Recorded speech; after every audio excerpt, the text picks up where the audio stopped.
मेरा नाम अमित है और आप देख रहे हैं एक ऐसी डरावनी कहानी जिसे सुनने के बाद शायद आप कभी भी रात के 3 बजे किसी सुनसान पेट्रोल पंप पर गाड़ी रोकने की हिम्मत नहीं करेंगे। आज की कहानी सिर्फ डराने के लिए नहीं है, बल्कि यह एक ऐसे रहस्य की कहानी है जिसने वर्षों तक पूरे इलाके को दहशत में रखा। इसलिए वीडियो को आखिर तक जरूर देखिए, क्योंकि इस कहानी का अंत आपकी कल्पना से भी ज्यादा खौफनाक है। जुलाई का महीना था। रात के करीब 3 बज रहे थे। आसमान पर काले बादल छाए हुए थे। तेज हवा पेड़ों की शाखाओं को हिला रही थी और बीच बीच में बिजली चमकने से पूरा हाईवे कुछ सेकंड के लिए रोशन हो जाता, फिर सब कुछ दोबारा अंधेरे में डूब जाता। उस सुनसान हाईवे पर एक काली बाइक तेज रफ्तार से दौड़ रही थी। बाइक चला रहा था करण, जिसकी उम्र लगभग 27 साल थी। वह अपने दोस्त की शादी से लगभग 250 किलोमीटर दूर अपने घर लौट रहा था। उसने सोचा था कि रात में ट्रैफिक कम रहेगा और वह सुबह होने से पहले घर पहुंच जाएगा, लेकिन उसे नहीं पता था कि किस्मत ने उसके लिए कुछ और ही तय कर रखा है। करीब आधे घंटे से उसने सड़क पर कोई दूसरी गाड़ी नहीं देखी थी। मोबाइल में नेटवर्क नहीं था। बारिश की पहली बूंदें गिरनी शुरू हो चुकी थीं। करण ने बाइक की स्पीड थोड़ी कम की और पेट्रोल मीटर पर नजर डाली। मीटर की सुई लगभग ई पर पहुंच चुकी थी। उसके चेहरे का रंग उड़ गया। बस अब यही कमी रह गई थी।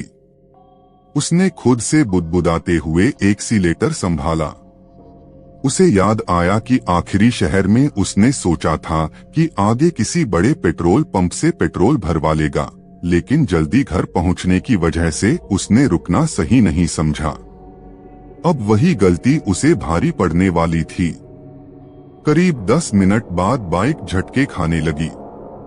इंजन की आवाज बदल गई। करण समझ गया कि पेट्रोल किसी भी पल खत्म हो सकता है। तभी दूर अंधेरे में उसे एक हल्की पीली रोशनी दिखाई दी। पहले उसे लगा शायद किसी ट्रक की हेडलाइट होगी, लेकिन कुछ देर बाद उसे साफ दिखाई दिया कि वह एक छोटा सा पेट्रोल पंप था। उसने राहत की सांस ली। भगवान का शुक्र है। जैसे जैसे वह पास पहुंचा, उसकी रफ्तार अपने आप धीमी होती गई। पेट्रोल पंप बहुत पुराना दिखाई दे रहा था। ऊपर लगा बोर्ड टूटा हुआ था। धूल और जंग के बीच सिर्फ कुछ अक्षर ही पढ़े जा सकते थे। शक्ति, फ्यूल, सेंटर। बोर्ड हवा में चरमराता हुआ हिल रहा था। पूरे पंप पर सिर्फ एक पुरानी ट्यूब लाइट जल रही थी, जो हर कुछ सेकंड में टिमटिमा रही थी। चारों तरफ ऐसा सन्नाटा था कि करण को अपनी सांसों की आवाज तक सुनाई दे रही थी। उसने बाइक मशीन के पास रोकी। कोई है? उसकी आवाज अंधेरे में गूंजकर वापस लौट आई। कुछ सेकंड तक कोई जवाब नहीं मिला। फिर ऑफिस के पुराने दरवाजे से एक बूढ़ा आदमी बाहर निकला। सफेद कुर्ता पायजामा, सिर पर पुरानी टोपी, चेहरे पर गहरी झुर्रियां और आंखें इतनी शांत कि उन्हें देखकर करण को अजीब बेचैनी होने लगी। बूढ़ा बिना कुछ बोले बाइक के पास आया। उसने नोजल उठाया और टैंक में पेट्रोल भरना शुरू कर दिया। करण ने मुस्कुराकर पूछा, बाबा, इतनी रात में भी पंप खुला रहता है क्या? बूढ़े ने कोई जवाब नहीं दिया। वह लगातार पेट्रोल भरता रहा। कुछ सेकंड बाद करण ने फिर पूछा, आसपास कोई होटल मिलेगा क्या? इस बार बूढ़ा धीरे से बोला, रात में मुसाफिर सवाल कम पूछते हैं, जल्दी निकल जाते हैं। उसकी आवाज असामान्य रूप से ठंडी थी। करण कुछ समझ नहीं पाया। उसी समय तेज बिजली चमकी। उस रोशनी में करण की नजर पेट्रोल पंप के पीछे गई। उसे ऐसा लगा जैसे कोई सफेद कपड़े पहने इंसान दीवार के पीछे से उसे देख रहा हो। लेकिन बिजली जाते ही सब कुछ फिर अंधेरे में डूब गया। शायद मेरा भ्रम होगा, उसने खुद को समझाया। कुछ ही देर में बूढ़े ने टैंक भर दिया। करण ने मोबाइल निकालकर कहा, कितने पैसे हुए? बूढ़ा उसकी तरफ देखने लगा। कुछ पल तक वह बिना पलक झपकाए उसे घूरता रहा। फिर उसके होठों पर हल्की मुस्कान आई। पैसे अगली बार देना। करण हंस पड़ा। अरे बाबा, मजाक मत कीजिए। बूढ़ा अब भी मुस्कुरा रहा था। फिर उसने वही बात दोहराई, अगर अगली बार जिंदा लौटकर आए तब देना। करण की हंसी अचानक गायब हो गई। उसे पहली बार सचमुच डर महसूस हुआ। वह जल्दी से बाइक स्टार्ट करके वहां से निकल गया। करीब 5 मिनट तक वह लगातार चलता रहा, लेकिन अचानक उसे कुछ अजीब महसूस हुआ। सड़क वही थी, पेड़ वही थे, और सामने फिर वही पुराना पेट्रोल पंप दिखाई दे रहा था। करण ने घबराकर ब्रेक लगा दिए। नहीं, यह कैसे हो सकता है? वह तो सीधी सड़क पर आया था। उसने कहीं मोड़ भी नहीं लिया था। फिर वही पेट्रोल पंप उसके सामने कैसे आ गया? इस बार उसने पीछे मुड़कर देखा। जिस रास्ते से वह आया था वहां सिर्फ घना अंधेरा था। अब उसके दिल की धड़कन तेज हो चुकी थी। करण की सांसें तेज हो चुकी थीं। उसने दोबारा सामने देखा। वही टूटा हुआ बोर्ड, वही टिमटिमाती ट्यूबलाइट, वही सुनसान पेट्रोल पंप, और सबसे डरावनी बात, वही बूढ़ा कर्मचारी मशीन के पास खड़ा मुस्कुरा रहा था, जैसे वह पहले से ही जानता हो कि करण वापस आने वाला है। करण ने खुद से कहा, नहीं, यह सपना है। उसने बाइक को पूरी ताकत से घुमाया और दूसरी दिशा में तेज रफ्तार से दौड़ा दिया। स्पीड 70, 80, 90। बारिश अब तेज हो चुकी थी। सड़क पर पानी भरने लगा था। बिजली की चमक में कभी पेड़ दिखाई देते, कभी सिर्फ काला अंधेरा। करीब 15 मिनट तक लगातार बाइक चलाने के बाद उसने राहत की सांस ली। अब तो बहुत दूर आ गया हूं। लेकिन जैसे ही उसने सामने देखा, उसका दिल जैसे धड़कना भूल गया। फिर वही पेट्रोल पंप। इस बार बोर्ड पर लिखा था, स्वागत है। करण, वह नाम देखकर उसके हाथ कांपने लगे। मेरा नाम? इसे कैसे पता? उसने तुरंत बाइक रोकी और पीछे देखा। इस बार सड़क गायब थी।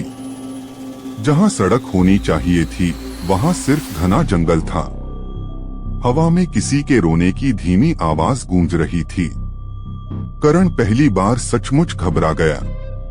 वह बाइक छोड़कर भागने लगा, लेकिन जितना आगे दौड़ता उतना ही पेट्रोल पंप उसके सामने आ जाता। आखिरकार थककर वह वहीं बैठ गया। उसी समय बूढ़ा धीरे धीरे उसकी ओर बढ़ा। भागकर कोई नहीं गया। करण ने कांपती आवाज में पूछा, तुम हो कौन? बूढ़ा कुछ पल चुप रहा, फिर बोला, मैं इस जगह का आखिरी कर्मचारी हूं, या शायद आखिरी कैदी। इतना कहकर उसने ऑफिस की ओर इशारा किया। अगर सच जानना है तो अंदर चलो। डर के बावजूद करण उसके पीछे पीछे ऑफिस में चला गया। अंदर का नजारा देखकर उसकी रूह कांप गई। दीवारों पर धूल से ढकी पुरानी तस्वीरें टंगी थीं। एक तस्वीर में दर्जनों कर्मचारी मुस्कुरा रहे थे। उनके बीच वही बूढ़ा भी खड़ा था, लेकिन तस्वीर के नीचे तारीख लिखी थी, 15 अगस्त 1998। करण ने तस्वीर को गौर से देखा। तस्वीर में बूढ़ा बिल्कुल जवान था। यानी अगर यह तस्वीर सच थी तो उसके सामने खड़ा आदमी आज 80-90 साल का होना चाहिए था, लेकिन वह मुश्किल से 60 साल का लग रहा था। तभी बूढ़ा बोला, समय यहाँ रुक जाता है। करण का गला सूख गया। क्या मतलब? बूढ़े ने अलमारी खोली। उसमें एक पुरानी रजिस्टर रखी थी। उसने रजिस्टर करण के हाथ में दे दिया। रजिस्टर के पहले पन्ने पर लिखा था, रात्रि दुर्घटना रजिस्टर। करण ने पन्ने पलटने शुरू किए। हर पन्ने पर एक नाम, एक तारीख और एक समय लिखा था। रात के 12:57, रात के 2:43, रात के 3:01। हर नाम के सामने एक ही शब्द लिखा था, लौटकर नहीं आया। जैसे जैसे करण पन्ने पलटता गया, उसकी धड़कन बढ़ती गई। अचानक आखिरी पन्ना सामने आया। उस पर सिर्फ एक नाम लिखा था, करण शर्मा। समय रात के 3:07। स्थिति अभी पहुंचना बाकी है। रजिस्टर उसके हाथ से गिर गया। ये किसने लिखा? बूढ़ा धीरे से मुस्कुराया, जिसे सब पहले से पता है। तभी ऑफिस के पीछे से किसी लड़की के रोने की आवाज आने लगी। करण ने टॉर्च जलाकर उधर रोशनी की। एक छोटी बच्ची कोने में बैठी रो रही थी। उसने फटी हुई लाल फ्रॉक पहन रखी थी। बेटा, तुम यहाँ क्या कर रही हो? बच्ची ने धीरे धीरे सिर उठाया। उसका चेहरा राख से ढका हुआ था। आंखों से काले आंसू बह रहे थे। वह बोली, क्या तुम मुझे घर छोड़ दोगे? करण उसके पास जाने लगा, लेकिन तभी बूढ़ा जोर से चिल्लाया, रुक जाओ। पूरे कमरे में उसकी आवाज गूंज उठी, उसके पास मत जाना। करण वहीं रुक गया। क्यों? बूढ़े की आंखों में डर साफ दिखाई दे रहा था। क्योंकि जिस दिन मैंने उसे बचाने की कोशिश की थी, उसी दिन मेरी मौत हो गई थी। यह सुनते ही करण के पैरों तले जमीन खिसक गई। मौत? बूढ़े ने भारी आवाज में कहा। यह पेट्रोल पंप आज से 28 साल पहले एक भयानक धमाके में जल गया था। उस रात में यह बच्ची, उसके माता पिता और कई लोग आग में जिंदा जल गए थे। करण की सांस रुक गई। तो तुम? हाँ, बूढ़ा मुस्कुराया। मैं इंसान नहीं हूं। उसी पल पूरे ऑफिस की लाइटें अपने आप बुझ गईं। अंधेरे में दर्जनों लोगों की फुसफुसाहट सुनाई देने लगी।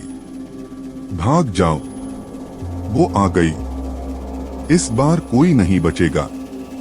तभी ऑफिस के बाहर से किसी औरत की भयानक हंसी गूंजी। धीरे धीरे वह हंसी पेट्रोल पंप के चारों ओर घूमने लगी। बूढ़े का चेहरा पहली बार डर से भर गया। उसने कांपते हुए कहा, वह आ चुकी है। कौन? बूढ़े ने दरवाजे की ओर देखते हुए फुसफुसाया। जिसने इस पेट्रोल पंप को आग लगाई थी, उसकी आत्मा आज भी किसी को यहाँ से जिंदा नहीं जाने देती। और अगले ही पल दरवाजा अपने आप जोरदार धमाके के साथ खुल गया। दरवाजा इतनी जोर से खुला कि उसकी आवाज पूरे पेट्रोल पंप में गूंज उठी। धड़ाम! तेज हवा का एक झोंका अंदर आया। मेज पर रखे पुराने कागज हवा में उड़ने लगे। ट्यूब लाइट बार बार जलने और बुझने लगी। करण और बूढ़ा दोनों दरवाजे की तरफ देखने लगे।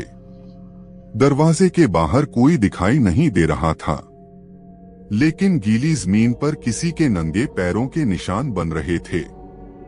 1, 2, 3। ऐसा लग रहा था जैसे कोई अदृश्य चीज धीरे धीरे उनकी तरफ चल रही हो। करण का गला सूख गया। उसने कांपते हाथों से मोबाइल की टॉर्च जलाई। रोशनी सामने पड़ी। और अगले ही पल उसके हाथ से मोबाइल गिर गया। दरवाजे के ठीक सामने एक औरत खड़ी थी। उसके लंबे काले बाल चेहरे पर बिखरे हुए थे। सफेद साड़ी पूरी तरह जली हुई थी। शरीर से धुआं निकल रहा था। लेकिन सबसे डरावनी बात, उसके पैर जमीन को छू ही नहीं रहे थे। वह हवा में कुछ इंच ऊपर तैर रही थी। उसने धीरे धीरे सिर उठाया। उसकी आंखें पूरी तरह काली थीं। चेहरे पर जले हुए निशान थे और होठों पर एक ऐसी मुस्कान जिसे देखकर करण का पूरा शरीर कांप उठा। अचानक उसने बहुत धीमी आवाज में कहा, एक और मुसाफिर। इतना सुनते ही पेट्रोल पंप की सारी मशीनें अपने आप चालू हो गईं। हर मशीन से पेट्रोल बाहर गिरने लगा। तेज गंध पूरे माहौल में फैल गई। बूढ़ा घबराकर चिल्लाया, करण, जल्दी बाहर भागो, अभी। इसी वक्त करण दौड़ने लगा। लेकिन जैसे ही वह दरवाजे तक पहुंचा, औरत उसकी आंखों के सामने से गायब हो गई। उसे लगा कि रास्ता साफ है। उसने बाहर कदम रखा और अचानक खुद को उसी ऑफिस के अंदर खड़ा पाया। वह चौंक गया। यह कैसे? वह फिर भागा। फिर वही हुआ। दरवाजे से निकलते ही वह दोबारा उसी जगह पहुंच जाता। 3 बार, 4 बार, हर बार वही। अब उसे समझ आ गया था कि वह किसी अदृश्य चक्र में फंस चुका है। उसी समय बूढ़े ने अलमारी से एक पुरानी चाबी निकाली। उसने चाबी करण के हाथ में रखते हुए कहा, यह तहखाने की चाबी है। अगर सच जानना है तो नीचे जाओ। वहीं इस जगह का असली रहस्य छिपा है। करण ने कांपते हाथों से चाबी ली। ऑफिस के फर्श पर रखी लोहे की प्लेट हटाई। नीचे जाने वाली संकरी सीढ़ियां दिखाई दी। हर सीढ़ी पर धूल जमी हुई थी। ऐसा लग रहा था कि वर्षों से वहां कोई नहीं गया। करण धीरे धीरे नीचे उतरने लगा। जैसे जैसे वह नीचे जा रहा था, हवा ठंडी होती जा रही थी। कुछ देर बाद वह एक बड़े तहखाने में पहुंचा। कमरे में चारों तरफ पुराने ड्रम रखे थे। कुछ ड्रमों पर जले हुए हाथों के निशान बने हुए थे। कमरे के बीचों बीच एक लोहे का संदूक रखा था। संदूक पर मोटी जंजीरें लिपटी थीं। करण ने कांपते हाथों से ताला खोला। ढक्कन खुलते ही उसके अंदर से जलने की तेज बदबू आई। अंदर कई पुराने अखबार रखे थे। सबसे ऊपर वाले अखबार की हेडलाइन पढ़कर उसके पैरों तले जमीन खिसक गई। रहस्यमय आग में 17 लोगों की मौत, मालिक फरार। करण ने जल्दी जल्दी बाकी अखबार पढ़ने शुरू किए। हर अखबार में एक ही नाम बार बार लिखा था, विक्रम मल्होत्रा। वह इस पेट्रोल पंप का मालिक था। जांच में पता चला था कि उसने बीमा के पैसे लेने के लिए पेट्रोल पंप में जानबूझकर आग लगवाई थी। लेकिन आग इतनी भयानक हो गई कि कर्मचारी, ग्राहक और एक छोटी बच्ची अंदर ही फंस गए। विक्रम कभी पकड़ा नहीं गया। मामला धीरे धीरे बंद हो गया। करण सब समझ चुका था। तभी उसे संदूक के नीचे एक पुरानी डायरी मिली। उसके पहले पन्ने पर लिखा था, अगर यह डायरी किसी ईमानदार इंसान तक पहुंचे तो वह हमारी सच्चाई दुनिया तक जरूर पहुंचाए। करण की आंखें भर आईं। उसी समय पूरे तहखाने में किसी के जोर जोर से हंसने की आवाज गूंजने लगी। वह आवाज ऊपर से नहीं, बल्कि उसके ठीक पीछे से आ रही थी। करण ने धीरे धीरे पलटकर देखा और उसके शरीर का खून जैसे जम गया। वही जली हुई औरत उसके बिल्कुल पीछे खड़ी थी। लेकिन इस बार उसके साथ दर्जनों जली हुई परछाइयां भी थीं। सभी की आंखें करण पर टिकी हुई थीं। और वह औरत मुस्कुराकर बोली, तुमने सच जान लिया है। अब या तो इस सच को दुनिया तक पहुंचाओ या हमेशा के लिए हमारे साथ यहीं रह जाओ। करण का पूरा शरीर कांप रहा था। उसके सामने जली हुई औरत खड़ी थी। उसके पीछे दर्जनों आत्माएं थीं। पूरा तहखाना ठंडी हवा और जलने की बदबू से भर चुका था। औरत ने एक कदम आगे बढ़ाते हुए कहा, डरो मत, हम तुम्हें मारना नहीं चाहते, हम सिर्फ इंसाफ चाहते हैं। करण ने हिम्मत जुटाकर पूछा, अगर तुम मुझे मारना नहीं चाहती तो फिर हर रात यहाँ लोगों को क्यों डराती हो? औरत की आंखों से काले आंसू बहने लगे, क्योंकि कोई हमारी बात सुनता ही नहीं। जो भी यहाँ आता है वह डरकर भाग जाता है। हमारी सच्चाई कभी दुनिया तक नहीं पहुँचती। इतना कहते ही तहखाने की दीवारों पर अजीब दृश्य दिखाई देने लगे। करण ने देखा कि वर्षों पहले इसी पेट्रोल पंप पर एक भीषण आग लगी थी। लोग चीख रहे थे, बच्चे मदद के लिए पुकार रहे थे, लेकिन बाहर खड़ा मालिक विक्रम मल्होत्रा अपनी कार में बैठकर भाग रहा था। उसने बीमा के पैसों के लालच में पूरे पेट्रोल पंप को आग के हवाले कर दिया था। उस हादसे में 17 निर्दोष लोग जिंदा जल गए। करण की आंखों में आंसू आ गए। मैं वादा करता हूं, मैं तुम्हारी सच्चाई दुनिया तक पहुंचाऊंगा। जैसे ही उसने यह कहा, जली हुई औरत के चेहरे पर पहली बार शांति दिखाई दी। लेकिन तभी पूरा तहखाना जोर जोर से हिलने लगा। दीवारों में दरारें पड़ गईं। ऊपर से बूढ़े की घबराई हुई आवाज आई, करण, जल्दी बाहर निकलो, वह आ गया है। कौन? विक्रम, उसकी आत्मा। अचानक तहखाने का दरवाजा अपने आप बंद हो गया। कमरे में घना धुआं भरने लगा। धुएं के बीच एक लंबा, काले कपड़ों में लिपटा आदमी दिखाई दिया। उसका चेहरा पूरी तरह जला हुआ था। आंखें अंगारों की तरह लाल थीं।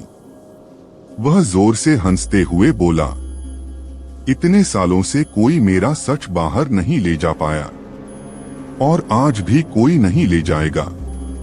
उसने हाथ उठाया। तुरंत लोहे के ड्रम हवा में उड़ने लगे। पूरा तहखाना युद्ध का मैदान बन गया। जली हुई आत्माएं विक्रम की आत्मा को रोकने लगी। भयानक चीखें पूरे पेट्रोल पंप में गूंजने लगी। बूढ़ा नीचे भागकर आया। उसने करण के हाथ में पुरानी डायरी देते हुए कहा, भागो, यही हमारी आखिरी उम्मीद है। करण पूरी ताकत से सीढ़ियों की ओर दौड़ा। उसके पीछे विक्रम की डरावनी चीख गूंज रही थी, कोई नहीं बचेगा। जैसे ही करण ऊपर पहुंचा, पूरा पेट्रोल पंप आग की लपटों में घिर गया। वह बाहर की ओर भागा। अचानक एक तेज रोशनी हुई और सब कुछ शांत हो गया। करण ने धीरे धीरे आंखें खोली। सुबह हो चुकी थी। वह हाईवे के किनारे पड़ा था। उसकी बाइक बिल्कुल पास खड़ी थी। आसपास कोई पेट्रोल पंप नहीं था। सिर्फ टूटी हुई दीवारें और जंग लगी मशीनों के अवशेष दिखाई दे रहे थे। उसी समय एक ट्रक ड्राइवर वहां रुका। उसने करण को पानी पिलाया और पूछा, बेटा, तुम रात यहाँ कैसे रुक गए? करण ने पूरी घटना बता दी। ट्रक ड्राइवर का चेहरा सफेद पड़ गया। उसने धीमी आवाज में कहा, इस पेट्रोल पंप में 28 साल पहले भयानक आग लगी थी। तब से लोग कहते हैं कि बरसात की रातों में यह फिर से दिखाई देता है। लेकिन जो भी उसे देखता है, उसकी बात पर कोई यकीन नहीं करता। करण ने तुरंत अपनी जेब टटोली। पुरानी डायरी अब भी उसके पास थी। उसका मतलब, जो कुछ हुआ था वह सपना नहीं था। कुछ महीनों बाद करण ने उस डायरी के आधार पर पुराने रिकॉर्ड, अखबारों और गवाहों की मदद से पूरी घटना सार्वजनिक कर दी। सालों बाद पुलिस ने केस दोबारा खोला। विक्रम मल्होत्रा के अपराध आधिकारिक रूप से दर्ज किए गए और उस जगह पर मारे गए लोगों की याद में एक स्मारक बनाया गया। उस दिन के बाद किसी ने भी उस भूतिया पेट्रोल पंप को देखने की शिकायत नहीं की। लेकिन आज भी कुछ ट्रक ड्राइवर दावा करते हैं कि बरसात की अंधेरी रात में ठीक रात के 3 बजे सुनसान हाईवे पर दूर एक पुरानी ट्यूब लाइट टिमटिमाती दिखाई देती है और हवा में एक धीमी आवाज सुनाई देती है, टैंक फुल कर दूं। जब लोग पीछे मुड़कर देखते हैं, वहां कुछ भी नहीं होता। अगर आपको यह डरावनी कहानी पसंद आई हो तो वीडियो को लाइक करें, चैनल को सब्सक्राइब करें और कमेंट में जरूर बताइए कि अगली हॉरर स्टोरी किस जगह पर सुनना चाहेंगे। समाप्त।